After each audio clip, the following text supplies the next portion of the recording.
I am announcing today that the United States will withdraw from the Iran nuclear deal. In a few moments, I will sign a presidential memorandum to begin reinstating U.S. nuclear sanctions on the Iranian regime. We will be instituting the highest level of economic sanction.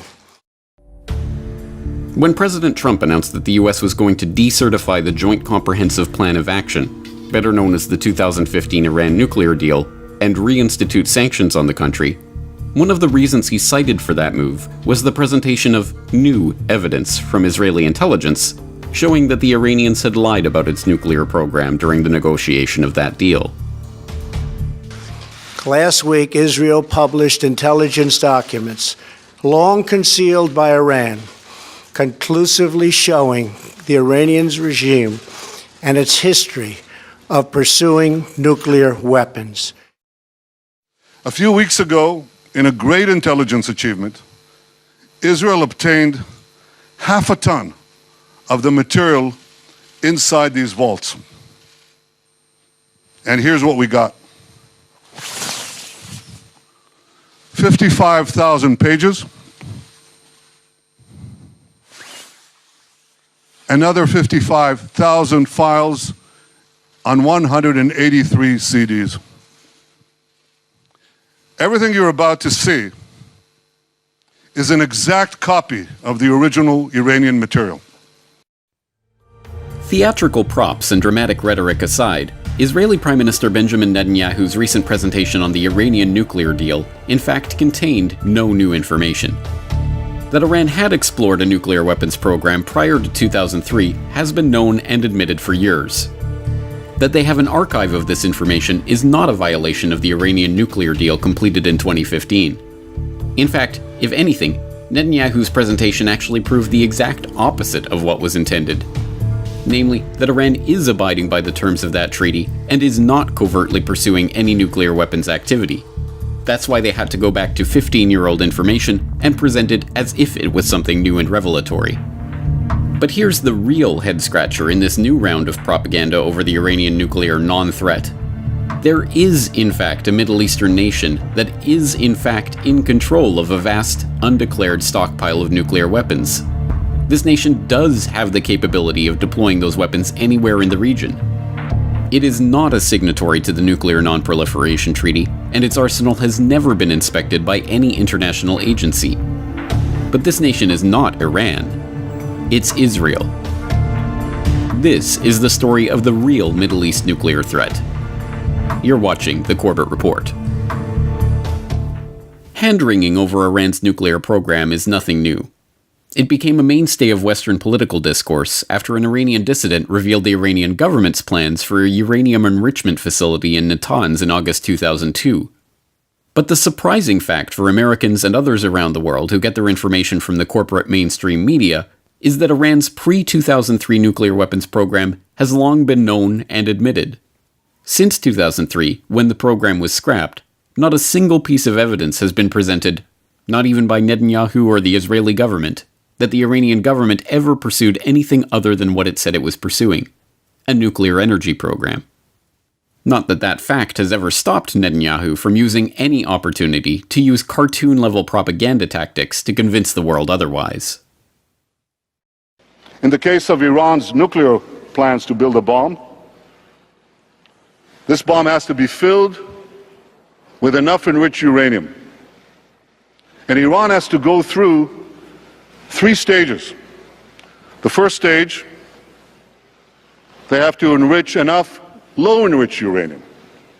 The second stage, they have to enrich enough medium-enriched uranium. And the third stage and final stage, they have to enrich enough high-enriched uranium for the first bomb. Where's Iran? Iran's completed the first stage.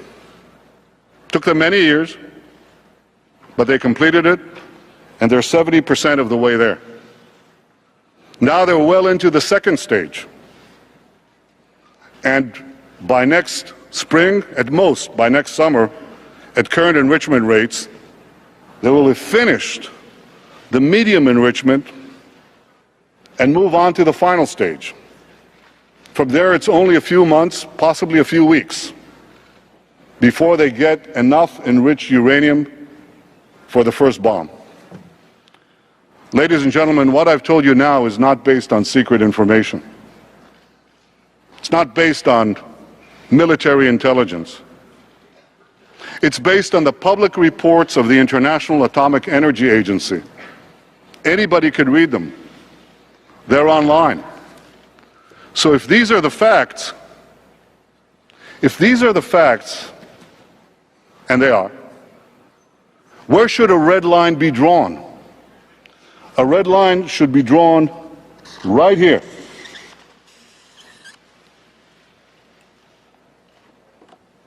Before Iran completes the second stage of nuclear enrichment necessary to make a bomb, before Iran gets to a point where it's a few months away or a few weeks away from amassing enough enriched uranium to make a nuclear weapon.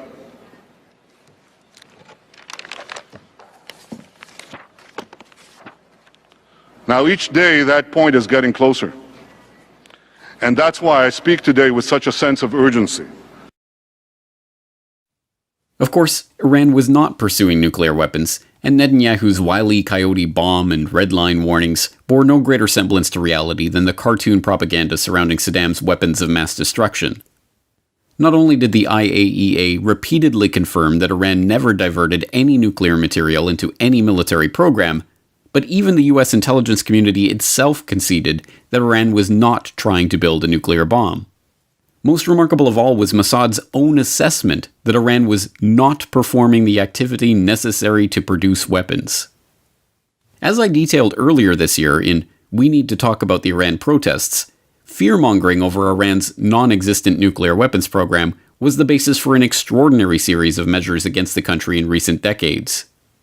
These measures include Nitro Zeus, a full-scale military cyber attack against Iran, the best-known element of which was Stuxnet, the military-grade cyber weapon co-developed by the United States and Israel that specifically targeted Iran's nuclear enrichment facility at Natanz. Iran's non-existent nuclear program also provided the pretext for sanctions aimed at crippling the country's economy, including the delisting of Iranian banks from the SWIFT network, connecting the world's financial institutions. The fearmongers even went so far as to plant evidence of nuclear weapons involvement on Iran to further justify these attacks. But the great irony is that there really is a nuclear-armed nation in the Middle East. It is not a signatory to the Nuclear Non-Proliferation Treaty. It does not allow inspections of its arsenal. It does not even officially acknowledge its stockpile of nuclear weapons. It has even resisted the push for an international treaty recognizing a nuclear-free zone in the Middle East. And that country is Israel. Sometimes ranked as the world's sixth largest nuclear superpower, Israel actively pursued a nuclear program from the time of its inception as a state in 1948.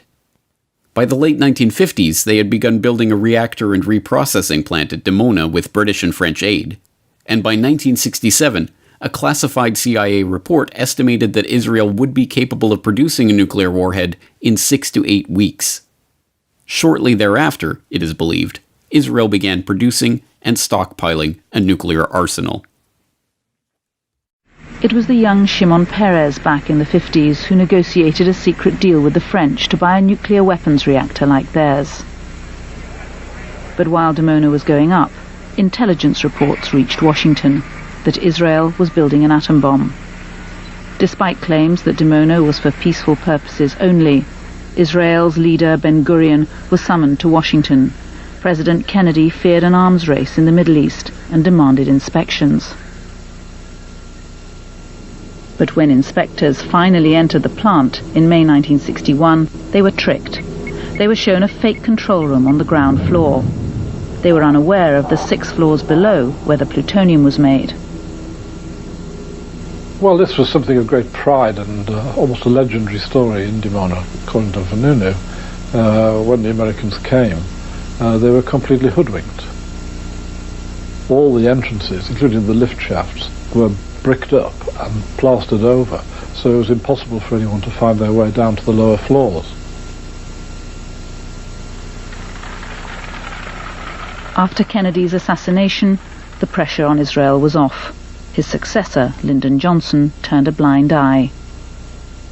Then, in 1969, Israel's Golda Meir and Richard Nixon struck a deal renewed by every president to this day. Israel's nuclear program could continue as long as it was never made public. It's called nuclear ambiguity. The term nuclear ambiguity, in some ways it sounds very grand, but isn't it just a euphemism for deception? Somebody wants to kill you, and you use a deception to save your life. It's not immoral. If we wouldn't have enemies, we wouldn't need deceptions. We wouldn't need the talent. Was this the justification also for concealing the flaws of the plutonium reprocessing areas from the Americans, the inspectors, when they came? You are having a dialogue with yourself, not with me. But that's been documented in a number of books. Ask you the question to yourself, not to me. But is it not true? I don't have to answer your questions here. I don't see any reason why. Ambiguity is a luxury unique to Israel. Today the country's an inspection-free zone, protected from scrutiny by America and her allies. Although estimates vary, it is now believed that Israel has somewhere between 75 and 400 nuclear warheads, and that it possesses the capability to deliver these warheads to Iran. The existence of this stockpile, while known to governments around the world for decades, was only revealed to the public in 1986, when the Sunday Times published photographic proof and a detailed account of Israel's secret nuclear weapons program.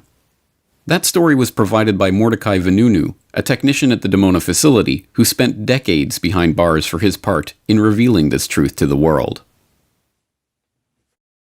On October the 5th, 1986, the Sunday Times announced they had evidence to prove that Israel had become the world's sixth biggest nuclear power, having developed their arsenal beneath the Negev desert at Dimona. Photographs like this were given to the Sunday Times by a former technician at Dimona, Mordechai Vanunu.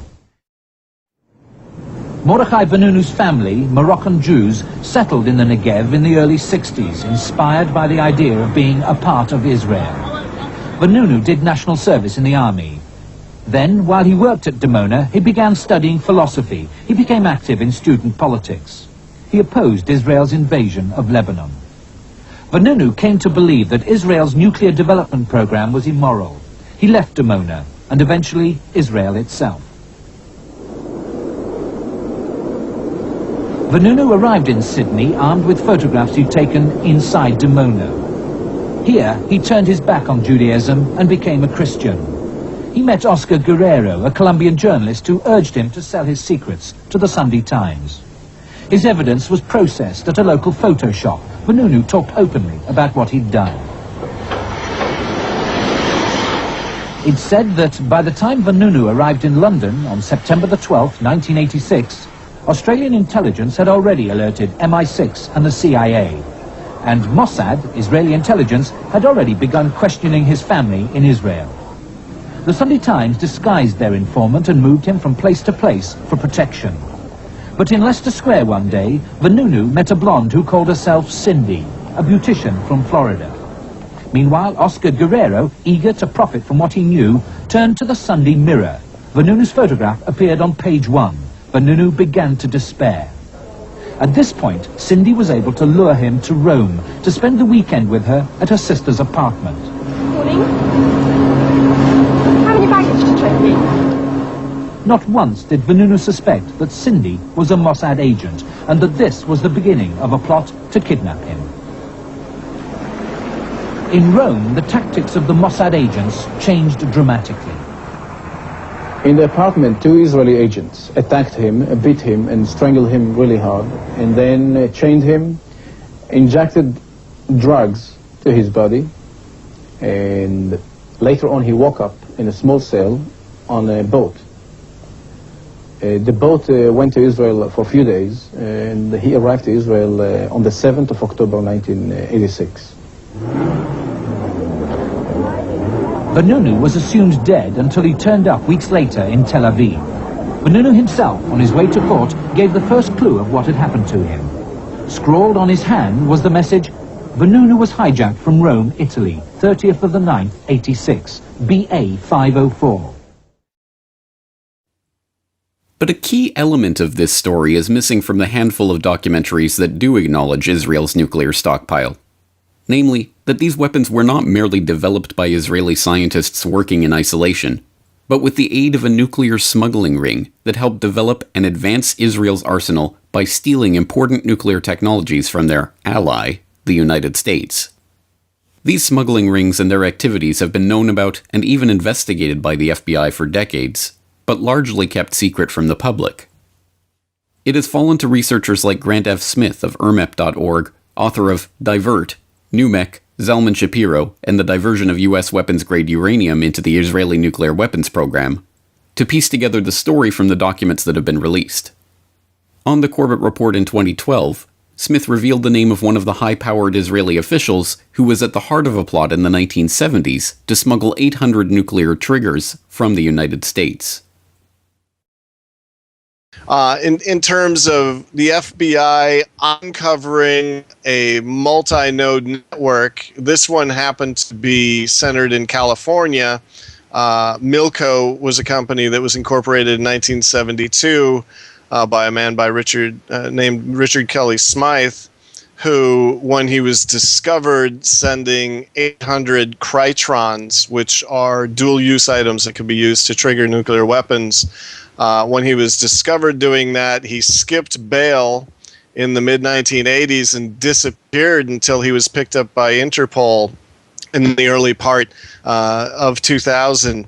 And so the story is interesting and explosive because after multiple attempts and denials, we had a document release in which the key contact, or one of the key contacts that Smythe was meeting with to set up sales in Israel, it was none other than Benjamin Netanyahu. And so the document actually names Benjamin Netanyahu as being an employee of Heli Trading Company, which was the node in Israel that would receive Ministry of Defense requisitions that they would pass on to Milco.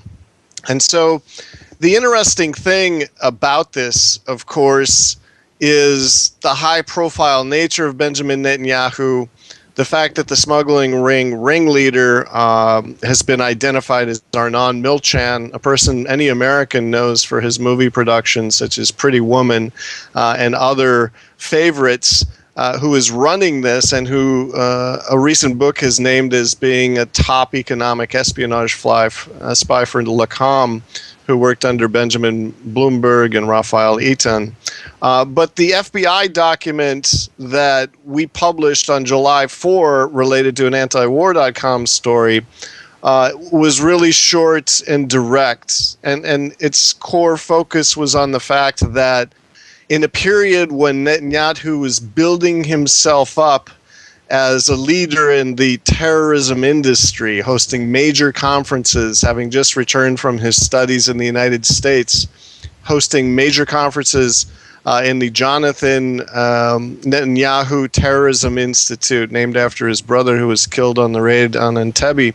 Here's a person who was supposed to be working as a furniture company executive, and yet these documents, which are very credible because of what they were, which is testimony from Richard Kelly Smith after he was returned from his exile overseas and finally forced to serve a prison sentence. These were the statements that he made to FBI agents in the district attorney office when they debriefed him and wanted to know what the extent of the nuclear technology smuggling network was. And boom, there's Benjamin Netanyahu. Benjamin Netanyahu. And now this unindicted nuclear smuggler is lecturing Iran about a 15-year-old, long-acknowledged nuclear weapons program that never produced a single nuclear weapon. Even more worryingly, Israel's nuclear knowledge has not only helped to arm its own nation, but actually helped to proliferate nuclear weapons to Pakistan through the so-called Khan network. One of the men who helped to transfer the nuclear triggers used in the construction of the Pakistani bomb was Asher Carney, an Orthodox Jew living in South Africa who had been a major in the Israeli army prior to emigrating to Cape Town. Upon his arrival there in 1985, he began teaching the Torah at the local synagogue and educating Jewish youth, encouraging them to relocate to Israel. In 2004, U.S. authorities arrested Carney for his role in supplying the nuclear triggers, and in 2005 he was sentenced to 3 years in prison. It has never been officially explained why this Israeli citizen and former Israeli military officer was interested in helping proliferate nuclear technologies to Pakistan. But perhaps the greatest irony of all is that it is Iran who has been arguing for decades that the Middle East should be a nuclear-free zone. The idea was first floated by the Shah in 1969 and was first formally proposed by Iran in a joint UN General Assembly resolution, but the idea failed to garner any support. The idea was again raised by then-Iranian President Ahmadinejad in 2006, and yet again by then-Iranian Foreign Minister Mottaki in 2008. But these calls to banish nuclear weapons from the Middle East have not even been acknowledged by the West, let alone seriously considered. Now more than ever, the prospect of a nuclear-free Middle East seems the only way to prevent a nuclear conflagration that threatens to draw in the world's superpowers, and yet this idea is being ignored by Israel and its staunchest ally, the United States. Why does Israel refuse to declare its nuclear weapons stockpile? Why do they refuse to sign on to the Nuclear Non-Proliferation Treaty? Why do they refuse IAEA inspections of their nuclear facility? Why did they kidnap and imprison Mordecai Vanunu for 18 years for providing the proof of this nuclear program? And perhaps most importantly, why does the United States, the only country who could single-handedly force NPT compliance from Israel, still refuse to even admit the openly acknowledged status of Israel as a nuclear power? Don't hold your breath waiting for these questions to be answered by the teleprompter readers on the nightly news. Still, as even many in the mainstream are now admitting, Netanyahu's presentation on Iran's nuclear non-secrets are a cheap display of political theatrics. The only thing he ended up doing is underlining the point that Iran, unlike Israel, fully cooperated with the IAEA, lived up to its obligations as a signatory to the Nuclear Non-Proliferation Treaty, and pointedly has not violated the 2015 nuclear deal. And now that the United States has allowed the Israeli tail to wag the American dog once again by decertifying that Iranian deal without valid cause, negotiators in North Korea and elsewhere will be watching, reminded yet again that a promise from the American empire isn't worth the signed agreement it's written on.